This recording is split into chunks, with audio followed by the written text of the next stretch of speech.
عادت أسعار لحوم الدجاج لتثير الجدل في السوق الوطنية بعدما استقرت طيلة الأيام الماضية في 28 درهما للكيلوغرام لدى الجزارين وأصحاب المحلات الخاصة بتسويقها، الأمر الذي أثار حفيظة الكثير من المغاربة الذين لا يقدرون على شراء اللحوم الحمراء ويجعلون من الدجاج مادة استهلاكهم الأساسية من اللحم.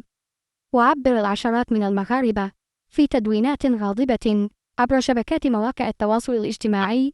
عن رفضهم لهذه الأسعار التي اعتبروها مرتفعة ومكلفة للأسر التي تعاني من الارتفاعات المتكررة التي تعرفها العديد من المواد الاستهلاكية الأساسية في السوق الوطنية. جريدة هسبرس الإلكترونية ربطت الاتصال بيوسف العلوي رئيس الفيدرالية المهنية لقطاع الدواجن للاستفسار حول أسباب هذه الارتفاع، حيث أكد أن